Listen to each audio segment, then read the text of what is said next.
Bapak Ibu, mari kita siapkan Mazmur 91.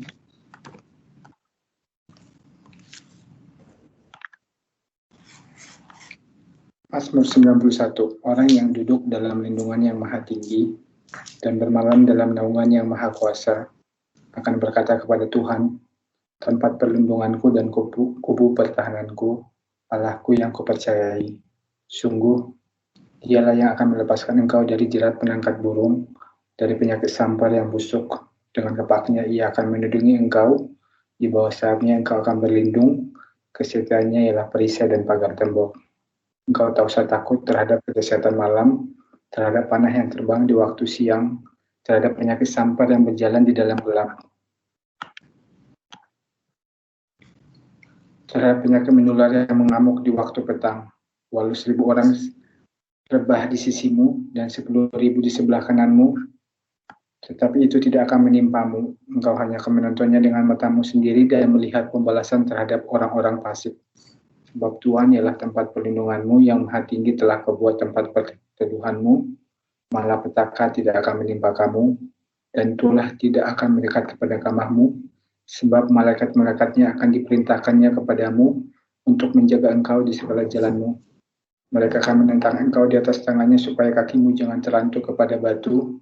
Singa dan ular terdung akan kau langkahi, engkau akan menginjak anak singa dan ular naga.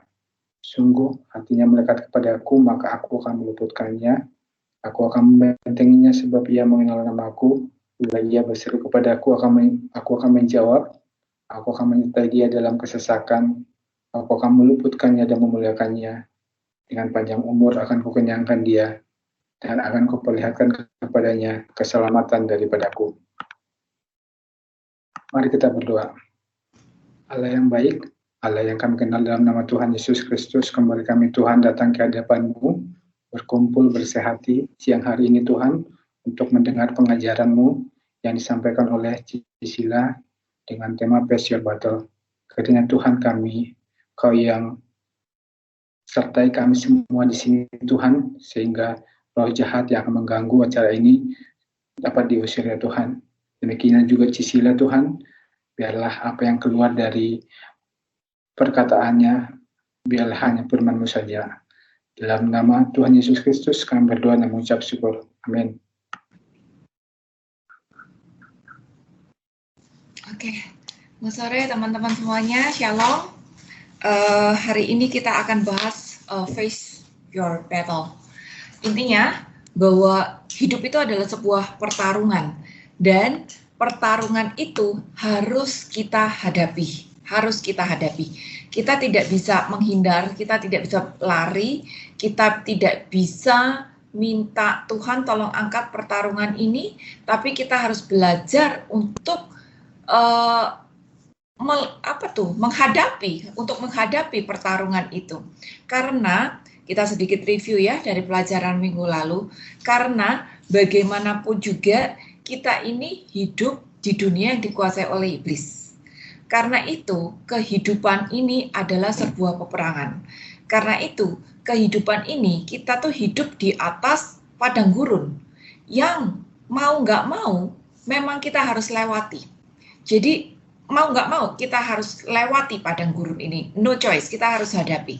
Jadi jangan kita minta Tuhan angkat padang gurun ini daripada aku, angkat badai ini daripada aku, jangan kita minta seperti itu. Tapi jangan juga bilang bahwa Tuhan ini ujian dari kamu gitu. Kemarin kita udah bahas ya, kita nggak boleh ngomong Tuhan ujian ini dari kamu, pencobaan ini dari kamu, enggak. Karena ayat sudah jelas mengatakan di Yakobus 1, kemarin kita udah bahas juga bahwa Allah tidak dicobai, tidak dapat dicobai, dan dia tidak mencobai siapapun juga. Tapi justru kita buka satu ayat, refresh sedikit, dari Markus 1, ayat yang ke-13, 14, tentang pencobaan di padang gurun. Markus 1 ayat 13-14 tentang pencobaan di padang gurun. Di padang gurun itu, ayat 12-13 ya. Segera sesudah itu roh memimpin dia di padang gurun. Ada perkataan roh yang huruf besar, itu bicara tentang roh Allah.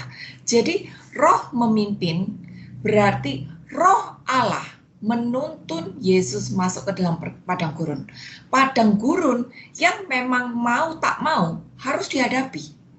Tapi justru karena kebaikan Allah, Dia memimpin Yesus masuk ke dalam padang gurun itu. Seperti Allah juga memimpin kita masuk ke dalam padang gurun yang memang mau tak mau harus kita lewati. Karena kita hidup di dunia yang dikuasai oleh iblis.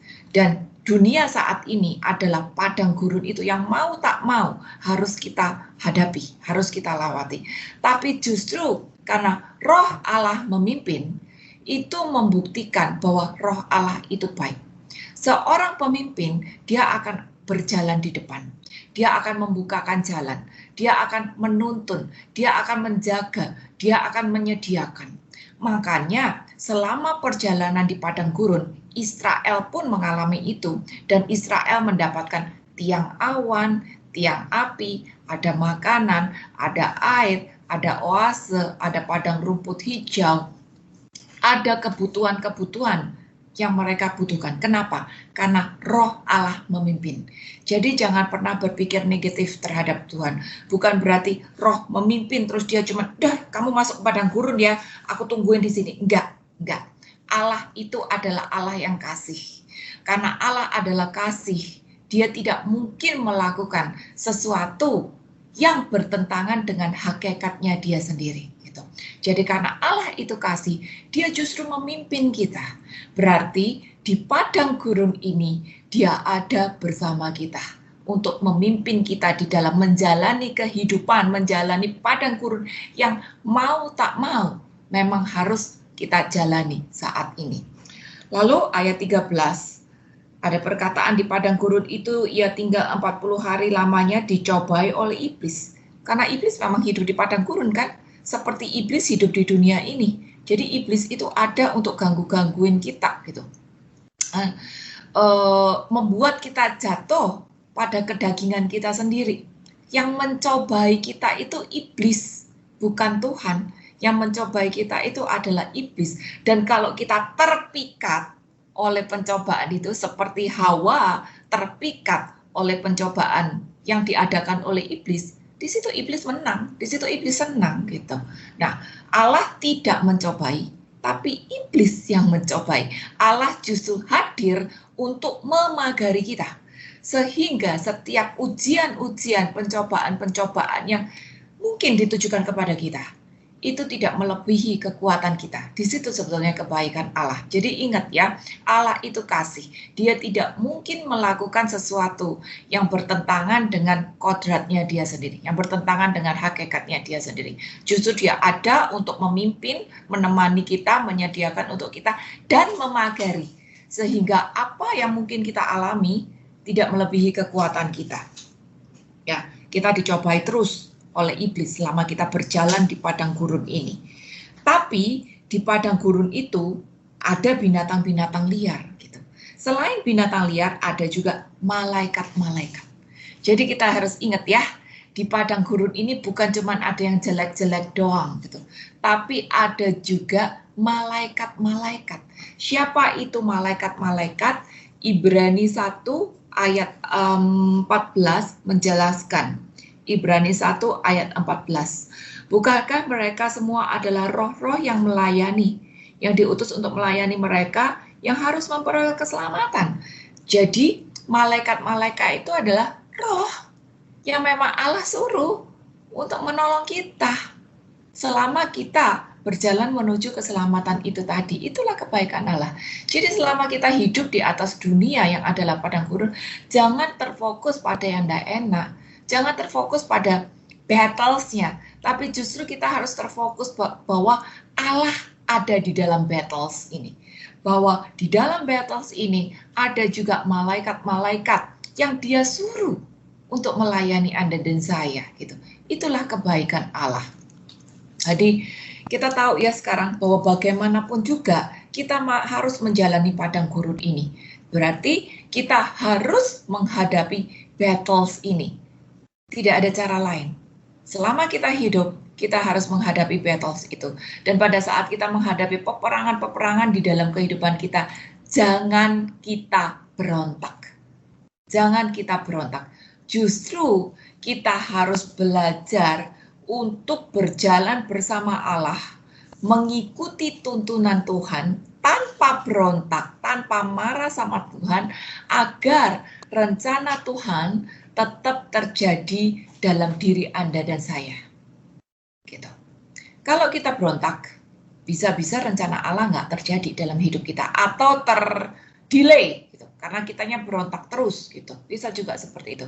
Tapi selama kita mengikuti pimpinan Allah yang ada juga di dalam peperangan itu, kita mengikuti Dia, maka rencana Allah bisa digenapi di dalam kehidupan kita dengan segera, sesuai dengan kehendaknya. Hari ini kita akan belajar dari satu tokoh, bagaimana dia menghadapi peperangan kehidupannya, sehingga rencana Allah tetap terjadi di dalam dirinya, walaupun dia harus menghadapi banyak sekali battles, tapi dia tidak berontak. Dia tidak juga bersungut-sungut. Nah, ini yang harus kita pelajari, ya, agar pada saat kita menghadapi peperangan ini, walaupun ini berat, walaupun ini tidak gampang, walaupun ini tidak bertubi-tubi, kita tidak bersungut-sungut, apalagi berontak. Kita harap pada akhirnya rencana Tuhan tetap terjadi di dalam kehidupan kita, dan ini bisa digenapi segera, tanpa delay, karena kitanya yang berontak. Kita akan belajar dari tokoh Yusuf, ya. Di dalam Alkitab ada dua tokoh Yusuf yang dua-duanya adalah tukang mimpi. Kita akan belajar dari Yusuf yang di Perjanjian Lama. Coba dibuka di Kejadian 37. Kita akan banyak sekali review dari kitab Kejadian, kisah tentang Yusuf ini, ya. Aku yakin semuanya sudah cukup familiar dengan ini. Cuman kita tetap baca aja. Kejadian 37 ayat 5-11. Pada suatu kali bermimpilah Yusuf, dan mimpinya itu diceritakannya kepada saudara-saudaranya. Sebab itulah mereka lebih benci lagi kepadanya, karena katanya kepada mereka, "Coba dengarkan mimpi yang kumimpikan ini. Tampak kita sedang di ladang mengikat berkas-berkas gandum, lalu bangkitlah berkasku dan tegak berdiri. Kemudian datanglah berkas-berkas kamu sekalian mengelilingi dan sujud menyembah kepada berkas-berkasku itu." Lalu saudara-saudaranya berkata kepadanya, "Apakah engkau ingin menjadi raja atas kami? Apakah engkau ingin berkuasa atas kami?" Jadi makin bencilah mereka kepadanya karena mimpinya dan karena perkataannya itu. Lalu ia memimpikan pula mimpi yang lain yang diceritakannya kepada saudara-saudaranya. Katanya, "Aku bermimpi pula, tampak matahari, bulan, dan 11 bintang sujud menyembah kepadaku." Setelah hal itu diceritakannya kepada ayah dan saudara-saudaranya, maka ia ditegur oleh ayahnya. "Mimpi apa mimpimu itu? Masakan aku dan ibumu serta saudara-saudaramu sujud menyembah kepadamu sampai ke tanah?" Maka iri hatilah saudara-saudaranya kepadanya. Tapi ayahnya menyimpan hal itu dalam hatinya. Aku yakin teman-teman udah familiar sebetulnya dengan cerita Yusuf ini. Lihat ya, bagaimana lewat mimpi itu, Allah itu sebetulnya sedang menunjukkan kepada Daud, rencana besarnya untuk, Yusuf, rencana besarnya untuk Yusuf. Bahwa Allah mau lewat Yusuf nanti ada keselamatan untuk bangsa Israel, ya. Bangsa Israel tidak mengalami kelaparan, bangsa Israel tidak akan binasa, tapi lewat Yusuf ada jalan untuk bangsa Israel. Dan lewat mimpi itu juga Allah menunjukkan bahwa pada akhirnya Yusuf itu akan ditinggikan. Bahkan saudara-saudaranya dan ayah ibunya akan tunduk gitu di bawah si Yusuf itu. Ini sebetulnya cara Allah untuk menunjukkan rencananya atas Yusuf, sekaligus untuk menguatkan Yusuf. Ya, jadi si Yusuf ini disiapkan oleh Allah, ini loh rencanaku nanti. Tapi kita tahu ya teman-teman ya, untuk menjadi sesuatu yang besar, itu pasti tantangannya itu banyak sekali. Allah ini punya rencana besar terhadap hidup Yusuf. Allah ini mau pakai si Yusuf, maka Yusuf pun disiapkan dari kecil oleh Allah. Tapi kebaikan Allah, dia sudah tunjukkan dulu rencananya di depan itu apa. Jadi kita tahu, Bapak dan Ibu, teman-teman, kalau Allah punya rencana besar terhadap setiap anak-anaknya, termasuk Anda dan saya hari ini. Tetapi ada oknum yang nggak senang terhadap rencananya Allah. Dan dia akan selalu berusaha untuk menghancurkan rencananya Allah. Siapa oknum yang nggak senang itu tadi? Iblis. Iblis tidak senang terhadap rencana-rencana Allah. Iblis akan selalu untuk mencuri, membunuh, membinasakan. Sehingga rencana Allah tidak bisa terjadi di dalam kehidupan anak-anaknya. Ingat ya, Yohanes 10 ayat 10a, itu kerjaan iblis. Mencuri, membunuh, membinasakan. Maka sama, iblis pun berusaha untuk mencuri, membunuh, membinasakan si Yusuf dengan harapan agar Yusuf ini tadi binasa sehingga rencana Allah tidak bisa terjadi pada diri si Yusuf. Jadi apa yang dilakukan oleh iblis? Pertama, si iblis membuat saudara-saudaranya iri. Membuat saudara-saudaranya iri. Saudara-saudaranya tahu kalau Yusuf ini lebih dikasihi oleh bapaknya dibandingkan yang lain. Karena Yusuf ini kan lahir di masa tuanya bapaknya. Si Yusuf ini lahir dari istri yang dia ayahnya kepengen dari dulu gitu ya. Nah, saudara-saudaranya iri. Apalagi Yusuf dibikinin jubah warna-warni kan. Nah, jubah hari itu tuh harganya mahal. Mungkin kayak mobil hari ini gitu. Jadi pada saat si Yusuf dapat properti yang mahal, sedangkan yang lain lagi yang 11 orang kagak dapet, mereka jadi iri gitu. Perhatikan di sini yang iblis lalu lakukan ya. Iri itu tuh kan sebetulnya adalah sifat kedagingan kita. Sifat kedagingan kita ya. Setiap dari kita pasti punya kedagingan yang namanya iri itu tadi. Pada saat orang rasa iri, orang itu punya pilihan mengentertain rasa iri itu tadi, sehingga rasa iri itu tadi makin bertumbuh, atau kita punya pilihan kedua, mematikan rasa iri itu tadi, sehingga kita bisa menerima keadaan dan akhirnya bilang, oh ya udah, enggak apa-apa. Dia punya kehidupan dia sendiri, aku punya kehidupan sendiri. Dia punya berkat dia sendiri, aku punya berkat sendiri. Dia punya kelebihan sendiri, aku punya kelebihan sendiri juga, dan itu tidak apa-apa. Itu menjadi pilihan kita, ya. Tapi ternyata saudara-saudara Yusuf ini lebih mengentertain perasaan yang negatif itu tadi. Rasa iri itu dikipasin sehingga makin berasap, makin berkobar. Ingat ya, Allah tidak mencobai, tapi manusia dicobai oleh keinginannya sendiri. Jelas ya di sini ya, Yakobus 1 ayat 13, pencobaan tidak datang dari Allah. Allah tidak dapat dicobai oleh jahat, dan ia sendiri tidak mencobai siapapun. Tetapi tiap-tiap orang dicobai oleh keinginannya sendiri. Karena ia diseret dan dipikat olehnya gitu. Rasa iri udah ada.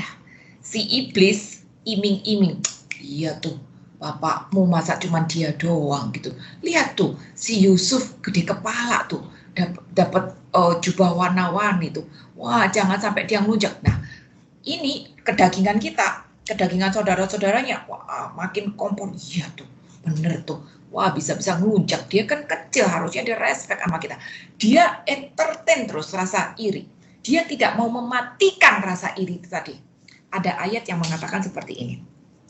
Ini aku share aja, biar kita tahu apa yang harus dilakukan ya.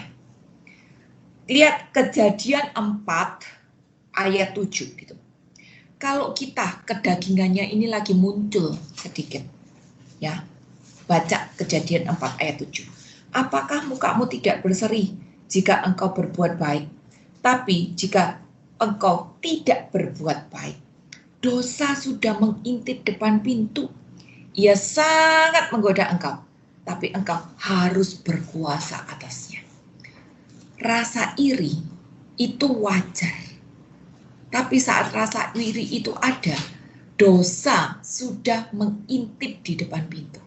Pilihan kita mau menguasai diri sehingga rasa iri itu bisa terkontrol, atau mau dikompor-komporin sehingga rasa iri itu tadi makin berkobar. Itu pilihan kita. Kalau kita mau mematikan, kita menang. Tapi kalau kompor-komporin, itu tadi kayak Yakobus 1 ayat 13-14 gitu. Kita terpikat oleh keinginan kita sendiri dan akhirnya kita jatuh. Ini yang terjadi sama si Yusuf. Saudara-saudaranya tidak bisa kontrol rasa irinya itu tadi.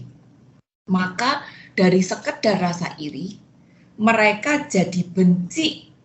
Habis gitu masih berkobar lagi, makin berkobar lagi. Lalu menjadi lebih benci. Lalu berkobar lagi. Akhirnya jadi makin benci. Akhirnya apa? Terjadi peristiwa planning pembunuhan untuk Yusuf. Dari sekedar iri yang tidak terkontrol, jadi benci, jadi lebih benci, jadi makin benci, akhirnya mereka planning sebuah pembunuhan. Lihat bagaimana iblis berusaha untuk menghancurkan rencana Allah dengan cara iming-iming saudaranya, dengan cara menjatuhkan saudara-saudaranya lewat kedagingan-kedagingan itu tadi. Ini battle si Yusuf yang pertama. Maka apa yang terjadi? Kita tahu Yusuf dibuang ke sumur. Ayat 19 sampai 24 ya. Kejadian 37 ayat 19 sampai 24. Kata mereka seorang kepada yang lain, lihat, tukang mimpi kita itu datang. Sekarang, marilah kita bunuh dia dan kita lemparkan ke dalam salah satu sumur ini. Lalu kita katakan, seekor binatang buas telah menerkamnya dan kita akan lihat nanti bagaimana jadinya mimpinya itu. Ketika Ruben mendengar hal ini, ia ingin melepaskan Yusuf dari tangan mereka. Sebab itu katanya, janganlah kita bunuh dia. Lagi kata Ruben kepada mereka, janganlah tumpahkan darah, lemparkanlah dia ke dalam sumur yang ada di padang gurun ini, tapi janganlah apa-apakan dia. Maksudnya hendak melepaskan Yusuf dari tangan mereka dan membawanya kembali kepada ayahnya. Lihat ya teman-teman ya. Si iblis berusaha menghancurkan rencana Allah dengan cara membuat si saudara-saudaranya ini tadi iri, makin benci sampai merencanakan sebuah pembunuhan ya. Tapi lihat, itu battle padang gurun pertama yang harus dihadapin oleh si Yusuf kecil. Yusuf masih kecil waktu itu 17 tahun. Tapi kita tahu ya, tadi kita udah baca, walaupun di padang gurun, Roh Allah memimpin ada di situ. Walaupun di padang gurun, ada malaikat-malaikat Allah yang melayani kita. Maka apa yang Allah lakukan? Allah membuat Ruben lembut hati. Ruben jadi nggak tega sama si Yusuf. Dan dia bilang sama saudara-saudaranya, jangan tumpahkan darah di keluarga ini. Udah buang aja di sumur deh. Yang penting jangan dibuang, jangan dibunuh. Buang aja di sumur, ntar mau diapain atau diambil sama siapa, biarin aja gitu. Itulah pertolongan Allah yang pertama. Di situ Ruben menjadi malaikat Allah untuk menolong si Yusuf ini tadi dari pembunuhan. Lihat, iblis berusaha menghancurkan rencana Allah terhadap diri Yusuf, tapi Allah memagari lewat Ruben. Ya, Yusuf nggak berontak, Yusuf nggak bersungut-sungut, dia nggak marah sama Allah, dia nggak mempertanyakan apapun juga. Padahal kita tahu, masuk sumur itu ndak enak. Masuk sumur itu ndak enak ya.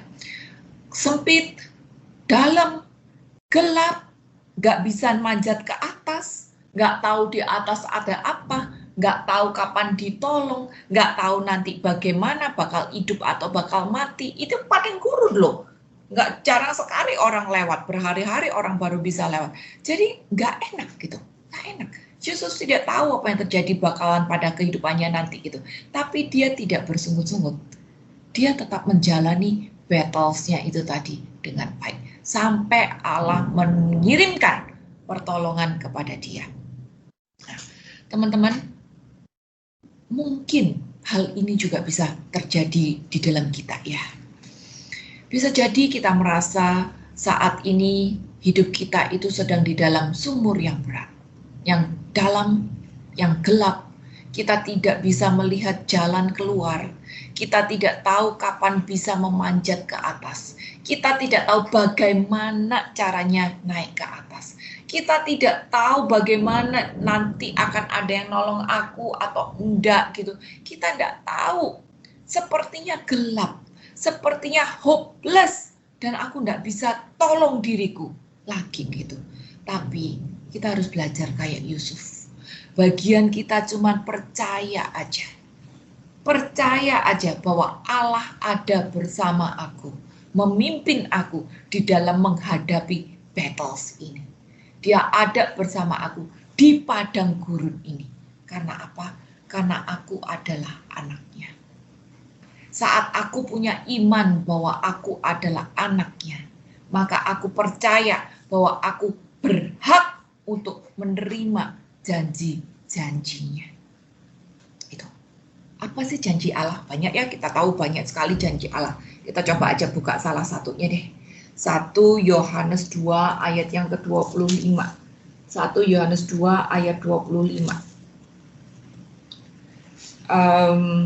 Dan inilah janji yang telah dijanjikannya sendiri kepada kita, yaitu hidup yang kekal. Itu janji yang terbesar yang diberikan Allah kepada kita. Mungkin hidup kita di dunia ini kayaknya padang gurun, yang panas, yang gelap, yang ekstrim, yang tidak enak gitu ya. Yang ada binatang buas juga, segala macam yang berat dan serem-serem. Mungkin kehidupan kita kayak gitu. Tapi itu kehidupan yang sementara aja. Yang pasti Tuhan memberi kita hidup yang kekal. Bagian kita adalah hadapi battles ini. Hadapi battles ini. Karena Allah pasti tolong kita. Allah ada bersama kita. Allah pasti genapi janji-janjinya. Ya, nggak mudah untuk terima janji Allah. Memang harus lewat penderitaan. Karena padang gurun itu, mau tak mau, harus kita hadapi. Ya, itu penderitaan Yusuf yang pertama. Dan itu juga pertolongan Allah untuk Yusuf lewat Ruben. Agar rencana Allah bisa tetap digenapi di dalam diri Yusuf. Lalu, battles Yusuf yang kedua. Ya, Kejadian 37 ayat 25 sampai 29. Itu cerita waktu si Yusuf ditarik dari sumur. Kemudian duduklah mereka untuk makan. Ketika mereka mengangkat muka, kelihatanlah pada mereka suatu kafilah orang Ismail yang datang dari Gilead dengan untanya. yang membawa damar, balsam, dan damar ladam dalam perjalanannya mengangkut barang-barang itu ke Mesir. Lalu kata Yehuda kepada saudara-saudaranya itu, apakah untungnya kalau kita membunuh adik kita ini dan menyembunyikan darahnya? Marilah kita jual dia kepada orang Ismail ini.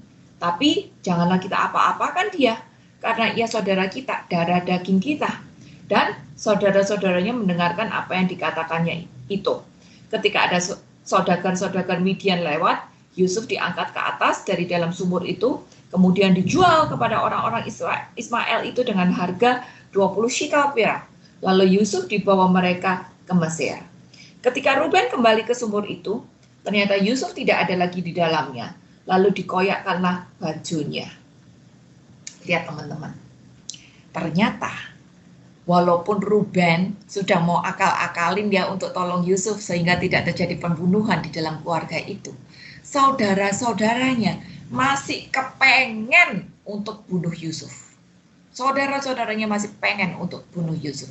Lihat bagaimana iblis tidak tinggal diam.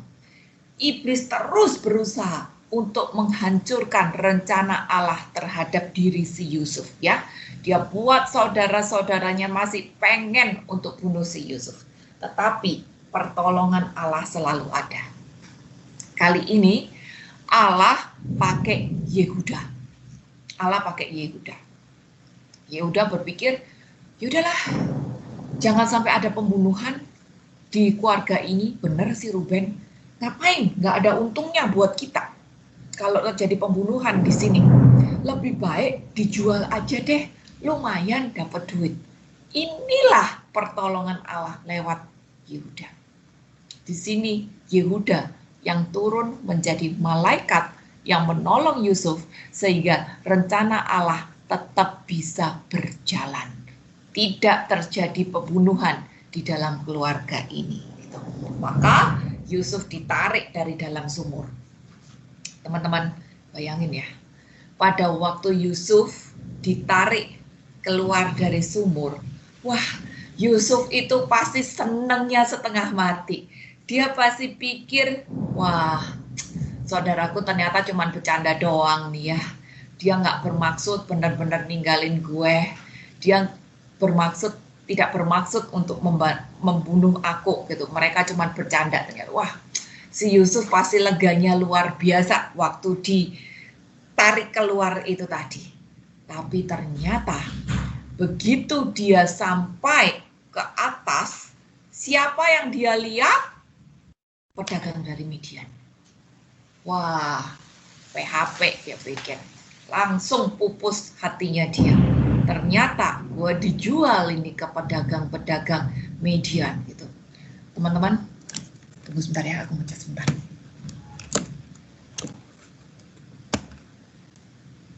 Oke. Teman-teman, menjadi budak di waktu itu bukan sesuatu yang enak loh.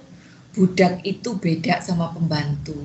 Budak itu beda sama OB. Budak itu tidak punya hak apapun sama sekali gitu. Kalau misalnya bos nggak kasih makan, dia juga nggak bisa minta. Kalau bos mau jual dia nggak bisa nolak. Kalau bos mau cungkil matanya, dia pun tidak punya hak untuk menolak. Kalau bos mau bunuh dia pun, dia juga tidak bisa mempertahankan nyawanya dia.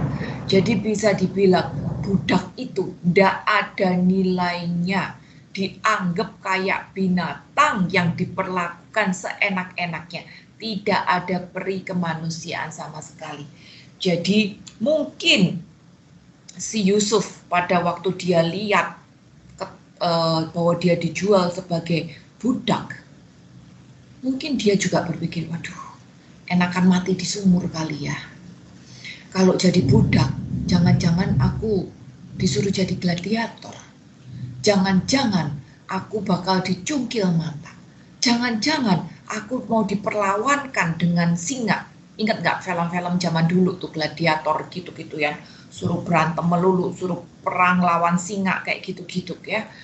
Atau aku mau dibakar di api gitu. Pasti banyak sekali pertanyaan yang keluar dari pikiran Yusuf. Tapi sekali lagi, Yusuf tidak berontak. Yusuf tidak bersungut-sungut. Walaupun dia direndahkan. Haknya semua dicuri. Dia sangat-sangat dipermalukan. Kebebasannya diambil 100%. Itu, dia nggak berontak. Dia tidak tanya sama Tuhan, Tuhan, kau kasih aku mimpi loh. Kau kasih aku janji loh. Kau bilang kau akan angkat aku. Kau bilang kau akan tinggikan aku. Kok ini sekarang yang aku alami gitu. Kenapa Tuhan? Enggak. Yusuf enggak nanya gitu sama Tuhan. Dia tetap hadapi battlesnya. Tidak bersungut-sungut apalagi berontak. Tidak.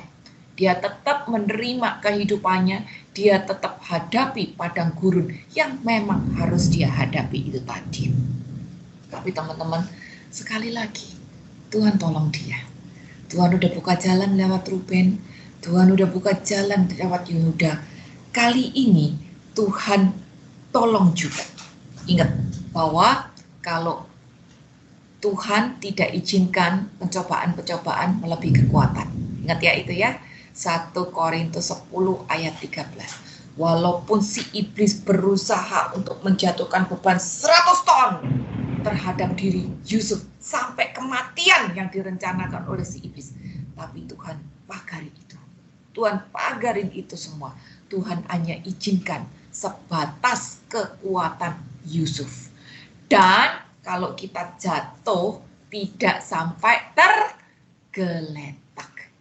Itu pagar Tuhan. Itu bukti kalau Tuhan ada bersama kita di padang gurun, di peperangan yang harus kita hadapi ini tadi. Gitu. Sekali lagi, Allah tolong dia. Lewat apa? Lewat dia dijual ke bos Potifar. Dia dijual ke Potifar. Ternyata bosnya baik. Lihat bagaimana Tuhan tolong si Yusuf sehingga dia tidak jatuh sampai tergeletak. Dan Tuhan berikan jalan keluar pada setiap peperangan yang harus dihadapi oleh Yusuf itu tadi. Tuhan baik. Bos Potifar baik. Bos Potifar baik, dia tidak semena-mena, dia memperhatikan karyawannya, dia bisa melihat dengan bijaksana mana karyawan yang punya potensi dan mana yang tidak. Maka si Yusuf diberi peningkatan-peningkatan di dalam keluarga Potifar ini. Tapi Yusuf pun juga menunjukkan integritas pekerjaan yang baik. Dia setia, dia rajin, dia jujur, dia bersikap manis, dia bersikap sopan, maka ada peningkatan-peningkatan di dalam pekerjaannya dia di rumah Potifar. Teman-teman, namanya budak baru masuk, itu pasti nggak langsung dikasih kepercayaan toh. Nih aku kasih kamu kepercayaan duit kelola ya 100 juta gitu, pasti enggak. Namanya budak baru dibeli gitu, pasti ya kerjanya mungkin di depan dulu, ngurusin kebun dulu. Tapi kalau si bos bisa lihat, oh ini anak kerjanya baik, jam masuknya tepat, nggak pernah pulang pagian, bahkan kalau ada yang belum kelar dia lembur, dia selalu tersenyum, dia nggak bersungut-sungut, jam istirahat dia on time, dia nggak manfaatin waktu kerja. Bos senang, hasil kerjanya bagus. Maka dari kerja di kebun, dia mungkin diajak masuk, oke, kamu boleh deh ngurusin kudaku gitu misalnya. Udah ngomong sesuatu yang lebih berharga kan, kuda ada asetnya di situ. Ternyata sama, kerjaannya bagus, mungkin dia sambil nyanyi-nyanyi, dia ramah sama orang sekitarnya gitu. Dia disuruh beli makanan kuda tapi dia tidak mark up, dia nggak keluyuran, dia cepat baik, dia kerjanya bagus. Maka dari ngurusin kuda dia boleh masuk dapur. Dia juga tetap setia, dia ramah sama semua orang, dia mau bantu sini, dia mau bantu sana gitu. Disuruh beli daging dia nggak mark up juga, dia jujur dengan uang kembaliannya gitu, dia nggak keluyuran sehingga cepat balik gitu. Jadi ada integritas yang bagus di dalam kehidupannya, ada peningkatan-peningkatan. Maka bos Potifar yang pasti juga baik ini tadi melihat bahwa Yusuf punya karakter yang bagus. Lihat bagaimana ciri orang yang hidupnya bergantung sama Tuhan, yang punya relasi yang baik sama Tuhan, dia pasti punya karakter yang bagus. Ada kejujuran, ada kesetiaan, tidak gampang bersungut-sungut, sukacita terus gitu ya. Itu Yusuf. Sorry. Di sini udah hujan. Jadi seperti biasa hidungku tuh langsung gatel gitu loh kalau hujan. Ini pasti bersin. Itu Yusuf. Jadi dia mendapat peningkatan terus. Sampai pada akhirnya si Potifar bawa dia masuk ke rumah. Bukan hanya bawa dia masuk ke rumah, dia percayakan semua miliknya. Seisi rumahnya, bisnisnya, dia percayakan semuanya sama si Yusuf itu tadi, kecuali istrinya. Bahkan si Potifar ngomong kayak ini. Kejadian 38 ayat yang keempat terakhir. Tuhan memberkati rumah orang Mesir itu karena Yusuf. Lihat bagaimana Potifar bisa melihat bahwa oleh Yusuf yang diberkati oleh Tuhan, dia pun kecipratan berkat. Ya, lihat bagaimana Potifar bisa mengambil kesimpulan itu bahwa oleh Yusuf yang diberkati oleh Tuhan, dia pun kecipratan berkat gitu. Dia pun diberkati oleh Tuhan oleh si Yusuf ini gitu. Bagaimana Potifar bisa mengakui bahwa oleh Allahnya Yusuf dia pun kecipratan berkatnya Allahnya Yusuf gitu. Dan dia bisa, makanya dia mempercayakan seluruh isi rumahnya sampai bisnisnya semuanya kepada Yusuf, kecuali istrinya. Lihat bagaimana Allah tetap membuat rencananya berhasil. Yusuf diangkat oleh Allah. Ya. Ciri orang yang dekat sama Allah, karakter yang bagus, jujur, setia, membawa sukacita pada orang-orang di sekitarnya, gitu ya, tidak bersungut-sungut apapun yang terjadi. Dan ini yang membuat Yusuf terus naik-naik. Dan janji Allah mulai digenapi. Dia dibawa naik. Tapi rupanya si iblis tetap nggak senang. Si iblis tetap berusaha untuk menghancurkan rencana Allah terhadap diri Yusuf. Maka apa yang iblis lakukan? Dia mulai panas-panasin istrinya Potifar. Dia mulai iming-iming sama istrinya Potifar. Yusuf masih muda, cakep juga, kenapa kamu nggak sama dia gitu. Teman-teman bayangkan ya, ini kejadian 6.000 tahun yang lalu, udah lama banget. Zaman itu kagak ada CCTV gitu. Kalau misalnya pelayan-pelayan disuruh pergi, pasti nurut juga kan sama bosnya gitu. Jadi kalau misalnya Yusuf mengiyakan apa yang diminta oleh si istri Potifar, tidak ada yang tahu. Urusan mereka berdua gitu, tidak ada yang tahu, tidak ada CCTV. Kayak gitu. Apalagi mereka berdua adalah bos gitu. Jadi siapa yang bisa ini gitu. Tapi Yusuf punya karakter. Dia lebih takut sama Tuhan. Dan orang yang takut sama Tuhan, dia respect, dia taat terhadap atasannya yang di dunia. Gitu. Maka dia menolak tawaran dari istri Potifar. Sekali lagi iblis gagal untuk menjatuhkan Yusuf. Dan Yusuf lari. Yusuf lari dan kita tahu semua, Yusuf berakhir di penjara. Ya, teman-teman, kita tahu ya, seringkali di dalam kehidupan kita ini kerja udah baik-baik, kita tujuannya baik, kita udah hidup benar, kita udah setia, kita udah jujur, kita udah melakukan yang baik deh. Tapi kok yang didapat bukan enak, malah yang didapat itu masalah, difitnah, di penjara. Udah hidup taat sama Tuhan, takut sama Tuhan, respect sama Tuhannya, menghargai gitu ya. Jujur, bukannya dipuji, bukannya makin dinaikin, malah difitnah, malah kena masalah, ujung-ujungnya penjara. Gitu. Ini juga bisa terjadi di dalam kehidupan kita. Gitu. Karena apa? Karena memang iblis mau menjatuhkan kita. Jadi ingat teman-teman, Tuhan itu punya rencana besar terhadap hidup Anda dan saya. Dan iblis tidak senang. Iblis itu selalu punya banyak cara untuk berusaha menjatuhkan kita. Walaupun kitanya udah jujur, udah berdoa, udah baik, udah kuai-kuai lah. Tapi belum tentu yang kita dapat itu enak. Tapi ya nggak apa-apa. Bagian kita belajar kayak Yusuf, tetap setia, tetap tidak bersungut-sungut, dan tidak berontak, walaupun harus mengalami padang gurun. Perang, kagak enak, jangan bersungut-sungut, jangan berontak, ya. Itu yang dilakukan oleh Yusuf. Lalu, berikutnya, Yusuf di penjara. Kejadian 40 ayat 20-23. Dan terjadilah pada hari ketiga, hari kelahiran Firaun. Maka Firaun mengadakan perjamuan untuk semua pegawainya. Ia meninggikan kepala juru minuman itu dan kepala juru roti itu di tengah-tengah para pegawainya.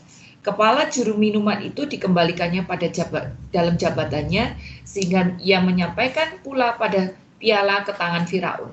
Tapi kepala juru roti itu digantungnya seperti yang ditakbirkan Yusuf kepada mereka. Tapi Yusuf tidaklah diingat oleh kepala juru minuman itu, melainkan dilupakannya.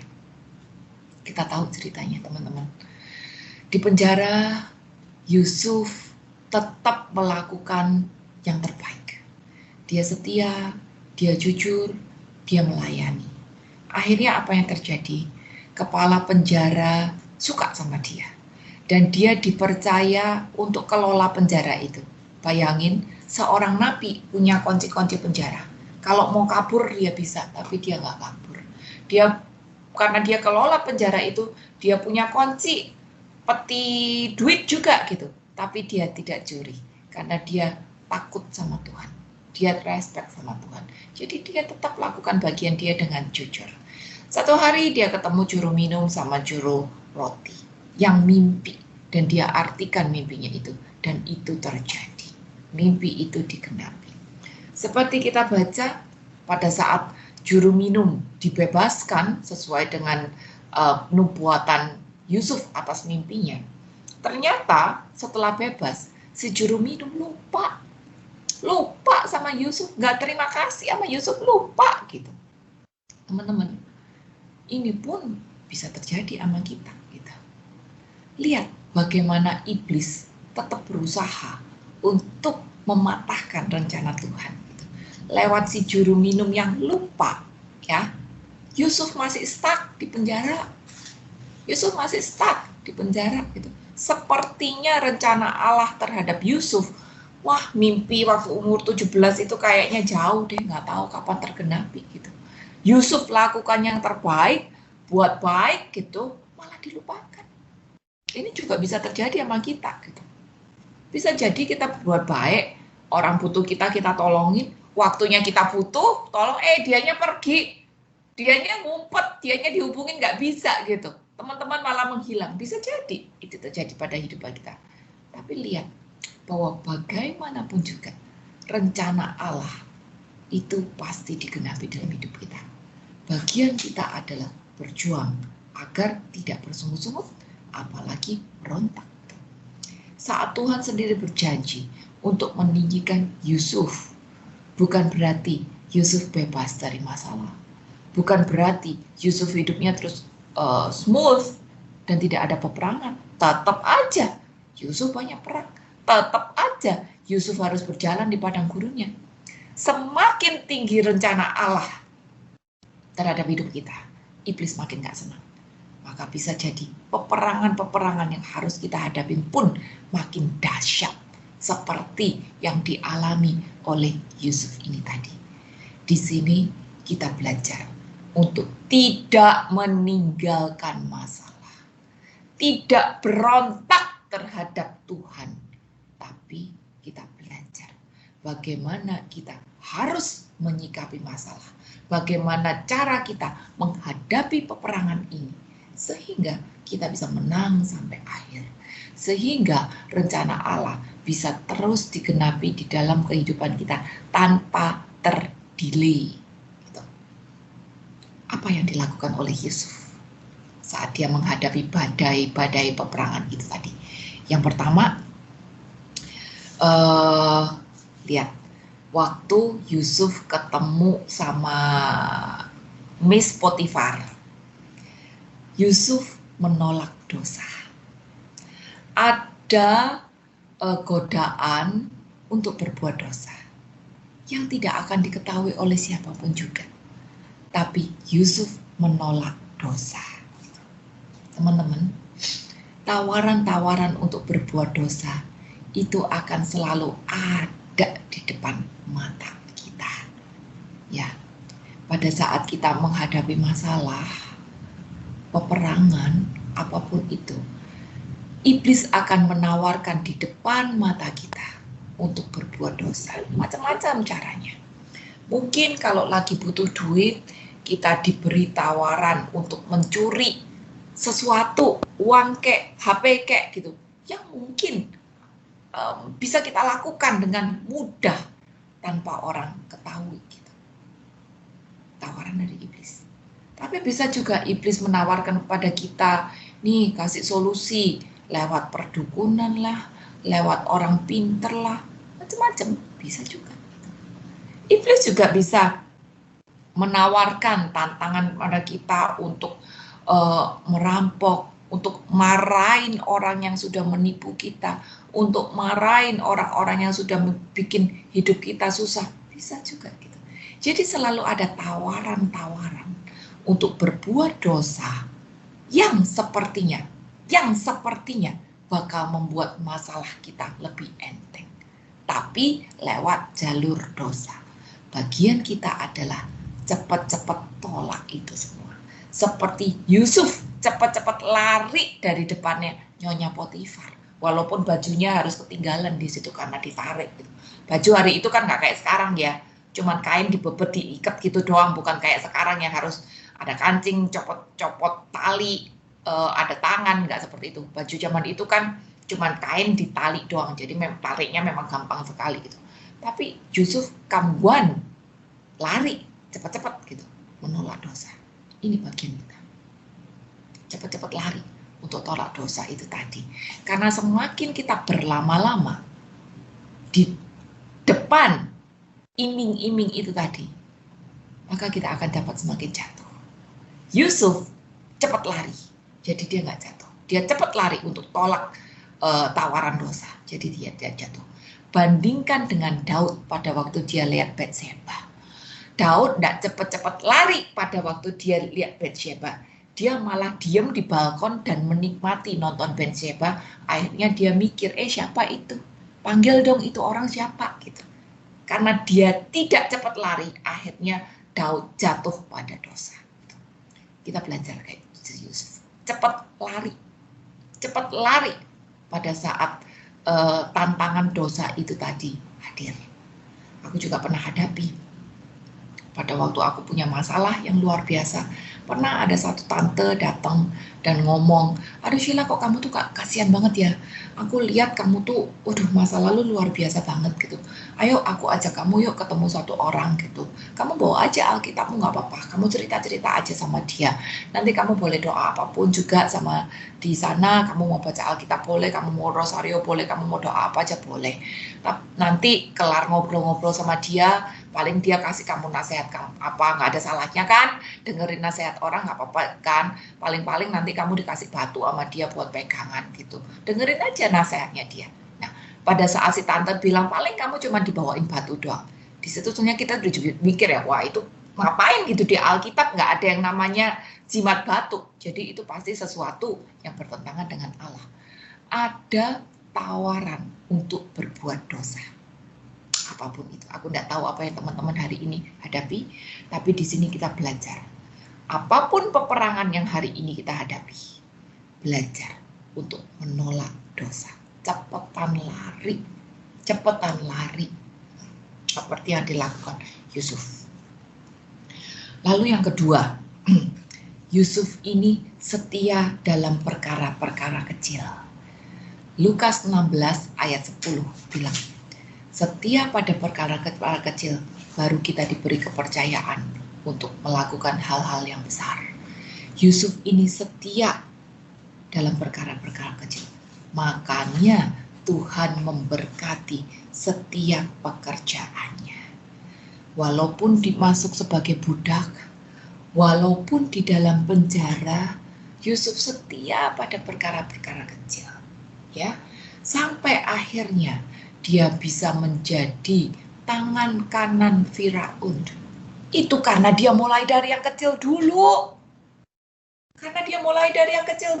Bayangin, seorang budak buangan bisa tahu-tahu jadi tangan kanannya Firaun. Itu kan bukan magic, bukan sulap, bukan diadopsi pula. Jadi memang ada kerja yang nyata. Jadi teman-teman, orang yang dekat sama Tuhan itu bisa dilihat dari kesetiaannya, bisa dilihat dari cara hidupnya, bisa dilihat dari karakternya, dan itu pasti memberkati orang-orang di sekitarnya. Orang akan bisa melihat orang ini setia, orang ini jujur, orang ini bisa dipegang. Makanya Potifar senang, makanya Firaun pun senang, sampai akhirnya Firaun copot cincinnya dan kasih ke Yusuf. Aku kasih kamu kepercayaan untuk kelola negeri ini. Kamu tangan kananku. Bayangin, budak orang buangan bisa jadi tangan kanan di negeri asing gitu. Dalam sejarah enggak ada orang asing paspor lain bisa tahu-tahu jadi wakil presiden, tapi si Yusuf bisa. Ini luar biasa sekali. Kenapa? Karena dia setia pada perkara kecil. Maka Tuhan berkati pekerjaannya. Teman-teman, untuk setia dalam perkara kecil itu tidak gampang. Apalagi kalau yang di depan mata kita adalah Potifar yang dulu sudah pernah mengkambing hitamkan aku, gitu ya. Di penjara karena kesaksian palsu, gitu ya. Wah, orang normal kan bawaannya pengen berontak, pengen menunjukkan aku tidak salah kok, ngapain aku di sini gitu. Tapi Yusuf kagak. Dia tetap setia, dia kagak berontak, tidak bersungut-sungut gitu. Itu bukan hal yang gampang. Apalagi kalau kita tahu kita benar, ternyata kita dipites, dikambing hitamin, dan kita tetap harus gak berontak, tetap harus setia. Tidak gampang. Ini cuma bisa terjadi kalau kita punya relasi yang dekat sama Tuhan. Jadi kita bisa respect sama Tuhannya, kita lihat Tuhannya aja. Kolose 3 ayat 23 bilang, apapun yang kita lakukan ini seakan-akan untuk Allah. Jadi, walaupun yang di depan mata kita adalah musuh kita, orang yang jatuhin kita, orang yang kambing hitamin kita, orang yang sudah hina kita, orang yang sudah rendahkan kita tetap bisa bersikap baik sama dia, kita tetap bisa layanin dia. Karena apa? Karena aku lakukan ini bukan untuk dia loh. Aku lakukan ini untuk Tuhan. Ini yang membuat si Yusuf bisa tetap setia di dalam segala hal. Dan kualitas ini yang membuat Yusuf makin naik. Lalu berikutnya, sikap yang dimiliki Yusuf adalah dia selalu positive thinking. Kita lihat ya, di Kejadian 45 ayat 5 sampai 8. Ini kejadian pada waktu si Yusuf sudah jadi tangan kanannya Firaun. Dan Israel mengalami kelaparan. Israel suruh anak-anaknya untuk cari beras di Mesir. Dan anak-anaknya ini ketemu sama si Yusuf. Jadi ini reuni nih. Satu keluarga, saudara-saudaraan reuni. Yusuf kenalin ini saudara-saudara yang dulu pernah mau ngebunuh dia. Ini saudara-saudara yang dulu buang dia di sumur, yang bikin hidupnya sengsara, yang bikin dia jadi jauh sama bapaknya gitu ya. Jadi Yusuf tahu gitu. Gara-gara saudara-saudaranya dia harus alami begitu banyak bertahun-tahun kesesakan sebagai budak, di penjara, dihina, ya, gara-gara saudaranya itu tadi. Tapi apa yang dia katakan pada saat saudara-saudaranya datang kepada dia, bukan di posisi yang sejajar lagi, tapi saudara-saudaranya sekarang datang kepada dia di posisi bawah. Yusuf sudah jadi leader, dan saudara-saudaranya datang sebagai orang yang butuh pertolongan gitu. Tapi Yusuf bilang kayak gini, lihat ayat 5.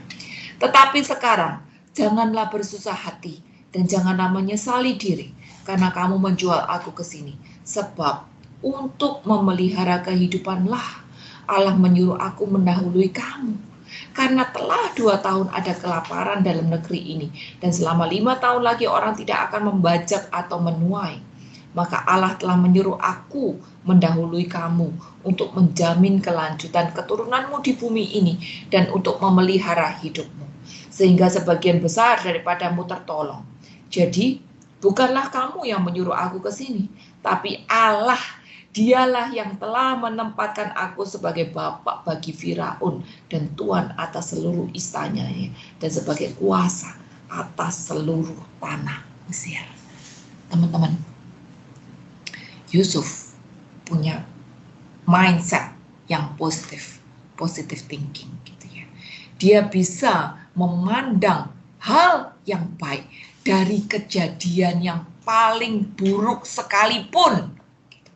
Teman-teman, orang kalau tidak positive thinking menghadapi keadaan seperti itu pasti kecewa, pasti mundur, pasti marah gitu ya, pasti pengennya itu ngebales gitu.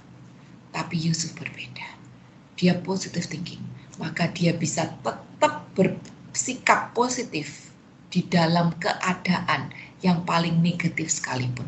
Walaupun dia punya kesempatan untuk balas, orang yang positive thinking tidak akan memanfaatkan keadaan menjadi negatif hanya demi memuaskan hasrat kedagingannya.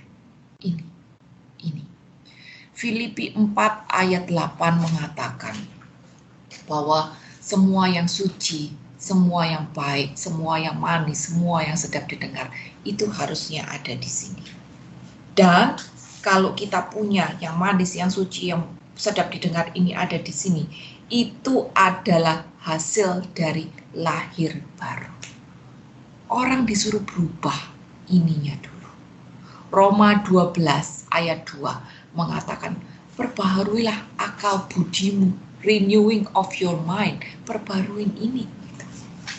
Teman-teman, orang yang lahir baru itu kan bukan dilihat saya sudah aktif, saya sudah pintar berdoa, saya sudah berkomunitas, saya sudah pelayanan. Enggak. Orang yang lahir baru itu dibuktikan dengan mindsetnya sudah makin positif. Saat mindset kita makin positif, karakter kita, kehidupan kita, sikap hidup kita pun juga akan makin positif. Dan ini yang terjadi pada si Yusuf. Teman-teman, kedagingan kita itu ada di sini. Rasa iri, rasa kecewa, rasa marah, rasa baper, rasa nelongso, itu semuanya ada di sini. Kedagingan-kedagingan kita itu semuanya ada di sini. Sedangkan iman kita ada di sini ya. Belajar agar iman kita mempengaruhi pikiran kita. Jangan sampai pikiran kita yang negatif, yang iri, yang marah, yang sedih, yang kecewa, yang selfish, ya, ini melemahkan iman kita. Belajar, iman harus membuat pikiran kita makin positif. Bukan kedagingan kita melemahkan iman kita. Jadi harus belajar untuk stay positif. Karena tanpa pemikiran yang positif, di dalam battle, di dalam peperangan, kita pasti kecewa. Kita pasti marah. Kita bisa juga mundur, mutung, karena udah capek menghadapi padang gurun ini. Bisa jadi seperti itu ya. Jadi positive thinking itu penting banget. Ini yang dilakukan oleh Yusuf. Lalu yang terakhir dilakukan oleh Yusuf adalah dia bisa mengampuni. Ingat bahwa kita ngaku diri anak Allah, kan? Allah itu adalah kasih. 1 Yohanes 4 ayat 8 dan 16 bilang Allah itu adalah kasih. Kalau memang Allah yang adalah kasih bertahta di dalam kehidupan kita, pasti Allah yang adalah kasih itu memampukan kita untuk mengampuni. Hakikat dari kasih itu adalah pengampunan. Sebagaimana Allah yang adalah kasih tergantung di atas kayu salib untuk mengampuni kita semua yang sudah berdosa, yang sudah menghina Dia, yang sudah menyalibkan Dia, diampuni. Jadi hakikat kasih itu adalah pengampunan. Orang yang mengasihi bukan berarti saya sudah bakso, saya sudah kasih dia sesuatu. Tapi orang yang mengasihi adalah orang yang bisa mengampuni.